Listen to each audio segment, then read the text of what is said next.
Ustaz, apa hukumnya membawa HP ke toilet? Misalnya main game.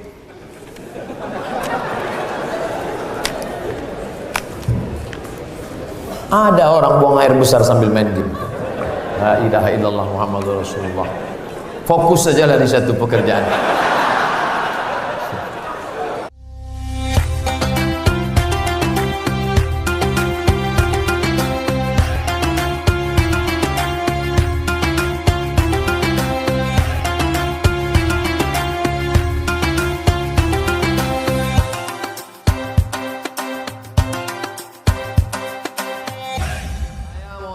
Tentang ruqyah.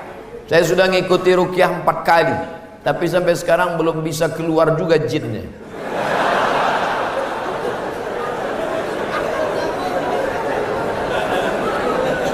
Nanti pergi ke Pekanbaru, mana tahu hari libur, di belakang Hotel Premier ada Masjid Al-Falah.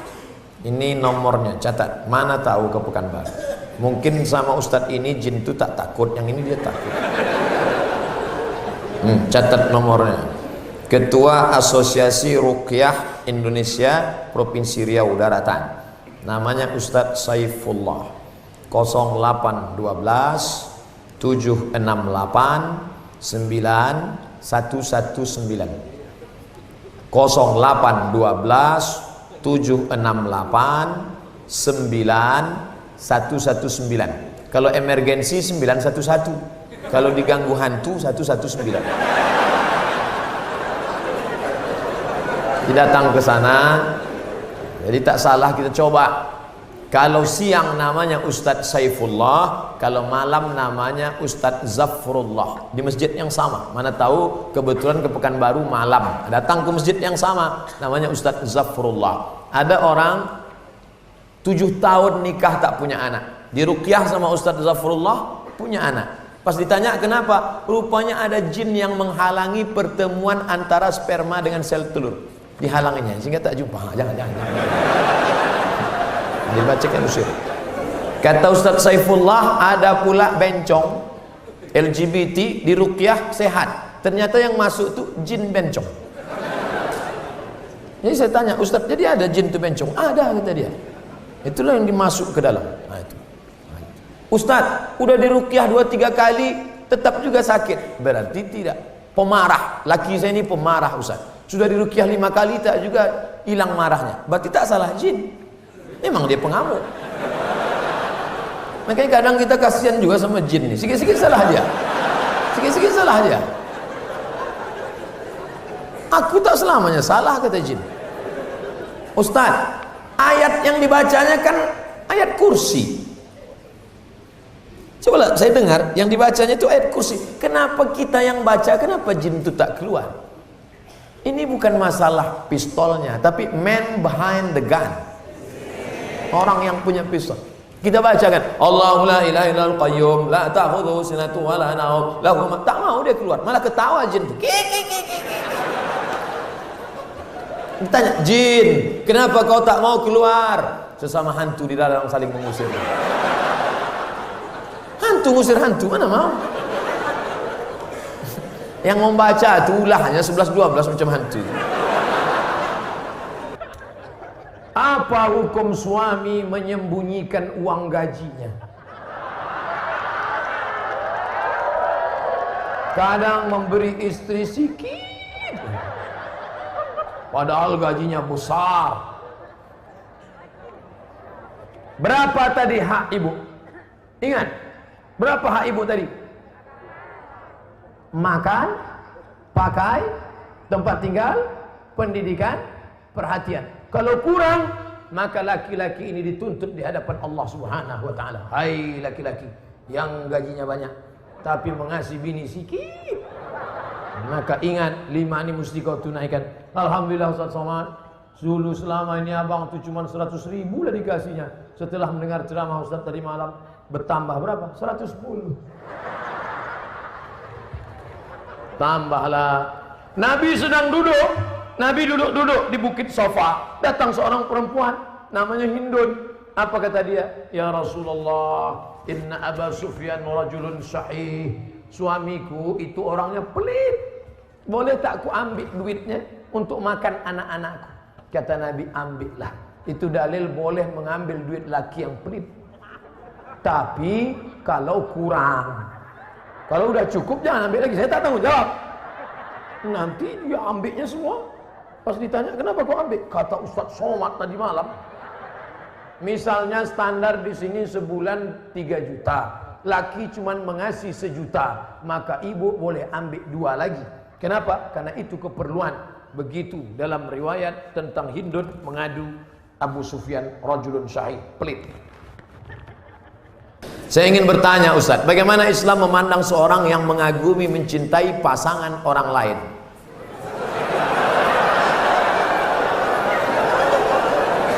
Bagaimana pula jika orang itu memiliki perasaan yang sama dengan kita?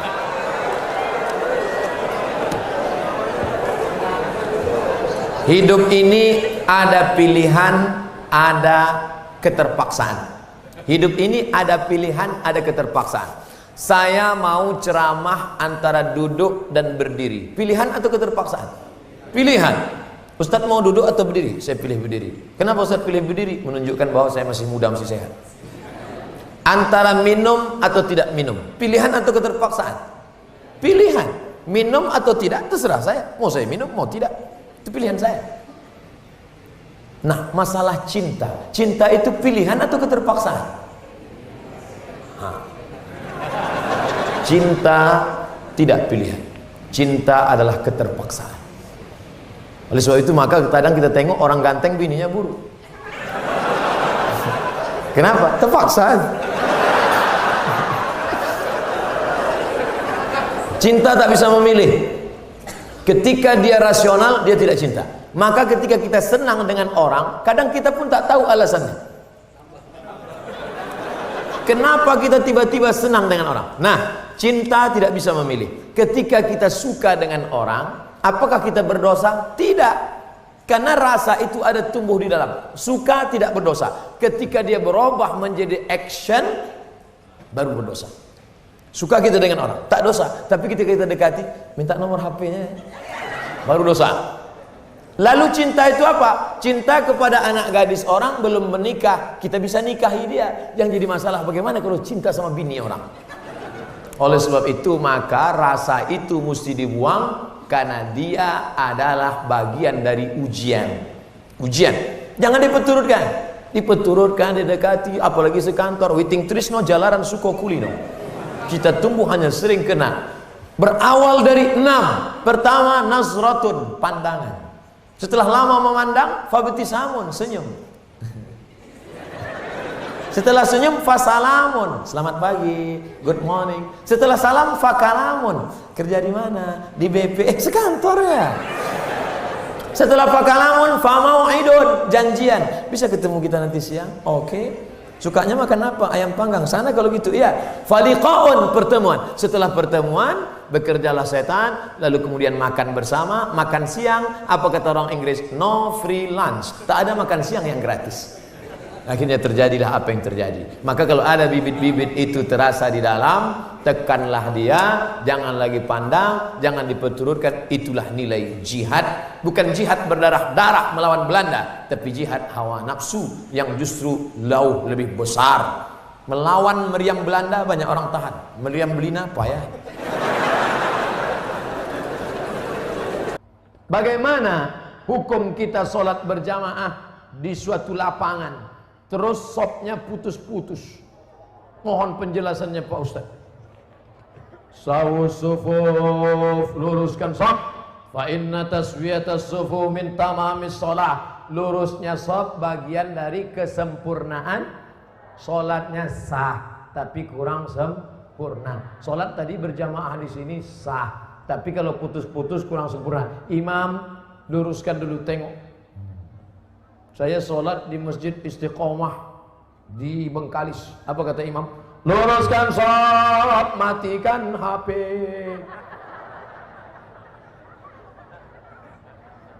Ada pula di masjid lain, luruskan sholat, angkat kaki celana.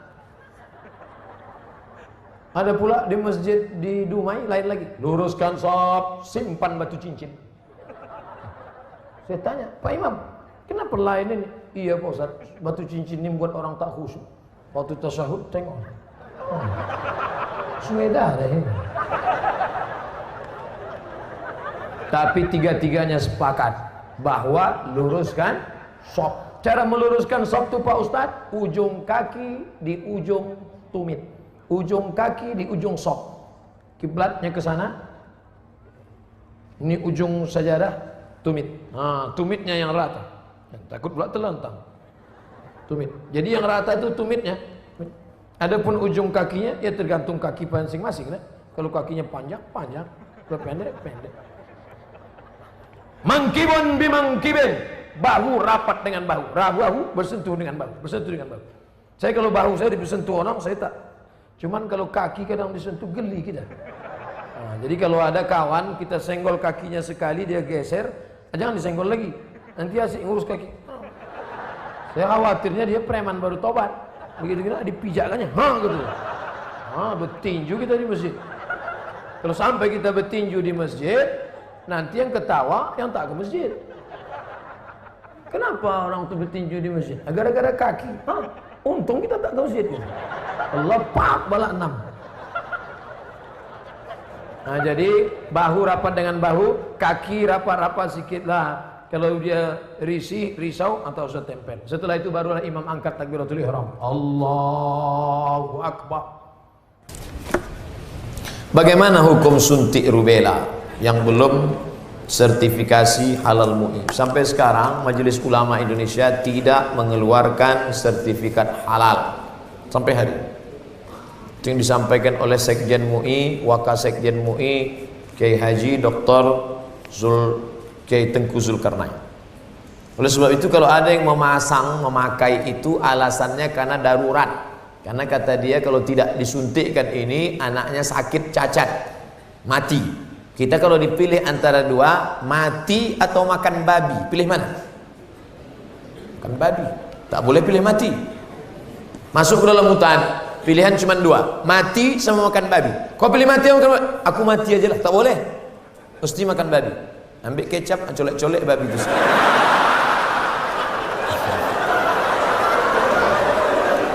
Tak boleh pilih mati. Nah, jadi kalau bapak ibu takut anak itu cacat, sakit, dipakainya hukum darurat itu. Ustadz Somad, saya tanya emak saya ini orang kampung.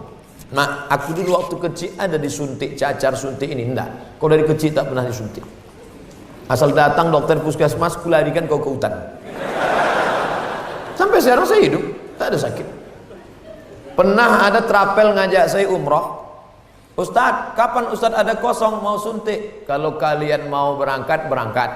Tapi aku terus terang tak bisa suntik. Kalau tak dapat visa Pak Ustadz, saya tak berangkat. Sampai hari H saya tak suntik. Tak bagaimana ceritanya mereka dapat visa, berangkat. Katanya kalau tak suntik sakit mati, tak mati. Tapi ini tak bisa jadi hukum. Saya tak mati, yang mendoakan saya banyak. Nah, sebanyak ini mendoakan.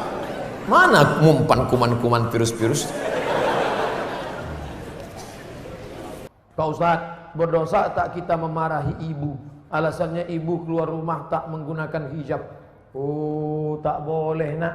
Mentang-mentang kau sudah pengajian, lalu kau panggil emakmu, mak sini sebentar. Assalamualaikum warahmatullah, neraka jahannam. Bukan begitu caranya. Wa in jahadaka ala an tusyrika bima laysa laka bihi ilmun. Kalau emak bapakmu memaksamu untuk mempersekutukan aku, fala tuti'huma, jangan kau patuhi dia. Tapi untuk melawan tetap tak boleh. Wa sahibhuma fid dunya ma'rufa, tetaplah bergaul dengan jangan kalian yang menasihati dia.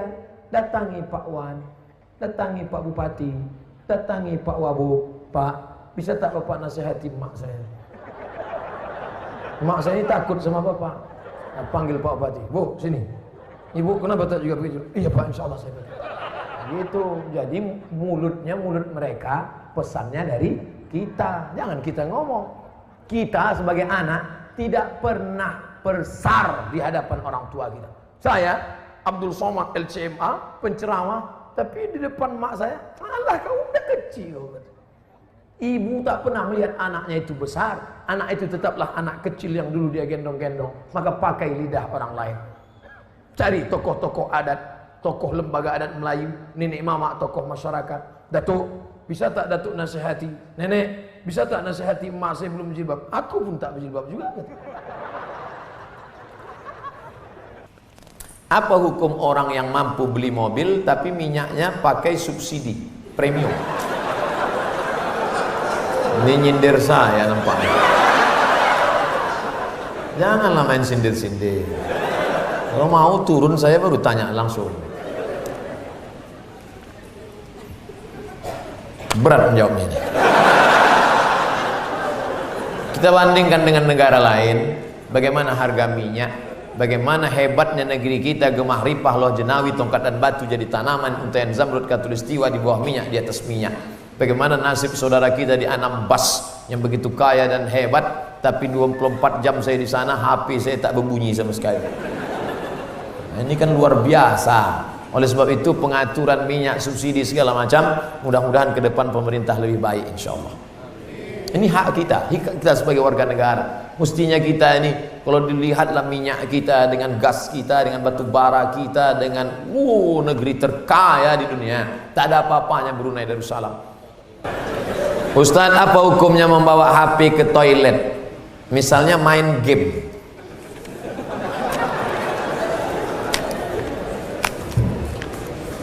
Ada orang buang air besar sambil main game.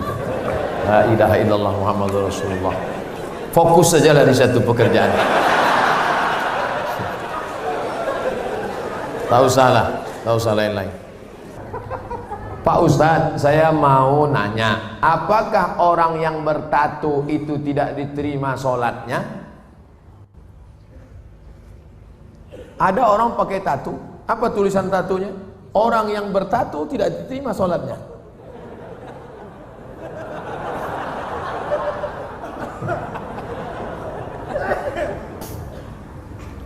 Tato adalah kahal. Kahal adalah celah yang dimasukkan ke dalam kulit dengan cara dilobangi, dimasukkan kahal. Itu tato zaman jadul. Tato zaman sekarang, tato listrik, tato macam-macam, jadi mantap. Waktu masih muda tegap, gambar tatonya ular kobra.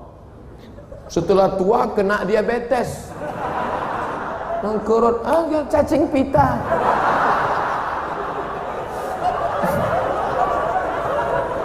Sebelah kanan gambar burung gagak yang sedang ingin terbang menangkap serigala.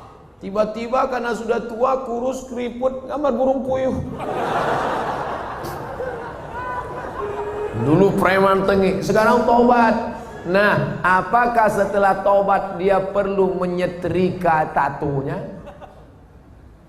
Tobat, sekarang ada cacing pita, mau disetrika lurus. Maka saudara-saudaraku yang sudah bertato tidak perlu menyetrika tatonya, wuduknya sah, air wuduknya masuk, sudah dikaji oleh para ulama, tidak perlu membuang tatonya. Hanya saja kalian yang dulu mantan-mantan petato perlu membuat komunitas tato tobat, KTT. Disangka orang konferensi tingkat tinggi. Ternyata komunitas tato tobat. Yang nggak punya tato nggak boleh masuk. Ada yang tatonya seperti Yakuza, ada tato semua, ada sebelah mukanya tato semua isi. Tiba-tiba ada satu pesertanya nggak punya tato. Loh, sampean nggak ada tato kok bisa ikut? Ternyata tatonya cuma satu tai lalat. Dulu pengen jadi Rano Karno, nggak jadi. Dulu, sama-sama dulu kan ada anak-anak muda ingin jadi Rano Karno, disuntik, ambil jarum, tusuk, kasih spidol. Ustadz kok tahu? Saya dulu nyoba juga. Nggak jadi. Nah, bagi yang belum punya tato, jangan buat tato. 5. La'anallahul wasimat, Allah melaknat yang tukang buat tato. Wal mutasimat, minta buatkan tato. Wal mutanammisat, yang mencabut. Ini alis atau bulu mata? Alis, mencabut alis. Ini jangan dicabut. Ini mau nikah, wah dicabut, cabut, nggak mempan cabut dicukur, wah hilang. Tukang buat tato, minta buatkan tato, mencabut bulu mata, alis mata, wal mutafallijat, mengotak-atik gigi. Gigi sudah bagus diotak-atik, kecuali giginya memang nggak wajar. Setiap melihat dia senyum pingsan 3 orang. Hai, pingsan. Itu boleh pakai kawat. Dulu seingat saja kawat itu kan untuk pagar. Sekarang gigi pakai kawat. Hari Senin ungu, hari Selasa merah, hari Rabu pink. Setiap ketemu, itu nggak boleh, mubazir, sakit. Pokoknya merubah yang nggak wajar jadi wajar, boleh. Merubah yang nggak normal jadi normal, boleh. Tapi yang sudah normal jadi abnormal, nggak boleh. Nah, oleh sebab itu yang bertato, kalau ada imam kita bertato, nggak usah dipermasalahkan. Nanti selesai sholat, ini sholat kita sah nggak ya? Nampaknya nggak. Pokoknya baik-baik semua. Kalau orang tua saya sebelum meninggal berwasiat kepada saya untuk pergi haji, apakah saya harus memenuhi wasiat itu apa tidak? Sedangkan saya belum naik haji. Bagaimana balasan? Dia wasiat haji gini. Duh, iki ono uang 50 juta. Nanti kalau saya meninggal, kamu harus menghajikan saya. Anak ini bolehkah menghajikan bapaknya? Boleh, dengan syarat dia haji dulu. Namanya badal haji. Nah, boleh nggak dia pakai uang ini untuk berangkat haji dia? Nggak boleh, karena uang ini untuk menghajikan bapaknya. Oh, rupanya mikrofon ini nggak boleh kuat-kuat, karena bapak ini menghajikan. Makanya nggak boleh menghajikan. Jadi dia harus haji dulu, baru dia bisa menghajikan bapaknya. Dalilnya mana? Labbaik Allahumma subruma, labbaik Allahumma subruma. Aku menghajikan subruma, aku menghajikan subruma. Sampean kenes dulu. Come here for a moment. Sini sebentar. Kamu tadi menghajikan siapa? Menghajikan subruma. Subruma itu siapa? Sedulurku. Aku menghajikan subruma. Sampean wis haji apa ora? Urung. Haji dulu dirimu, baru hajikan orang lain. Nah, kebetulan nanti anaknya dapat uang, dia berangkat haji, bawa uang almarhum yang 50 juta tadi. Kebetulan nanti di Makkah ketemu mahasiswa dari Semarang, anak KSW, kekeluargaan Wali Songo. Di Mesir, kalau anak Jawa Tengah itu nama persatuannya KSW, kekeluargaan mahasiswa Wali Songo. Kalau kami anak Riau namanya KSMR, kelompok studi mahasiswa Riau. Ustaz kok tahu? Kami dulu tetangga di Kairo. Kami di atas anak Riau, di bawah anak KSW, kawan akrab. Nah, tanya dia, sampean dari mana? Dari Kairo. Sedang haji ya? Iya. Rumahnya di mana? Di Semarang. Oh, ketepatan, saya mau membadalkan haji bapak saya. Lihat dulu mana KTP-nya, betulkah belajar dari Al-Azhar? Jangan sampai ngaku-ngaku bohong.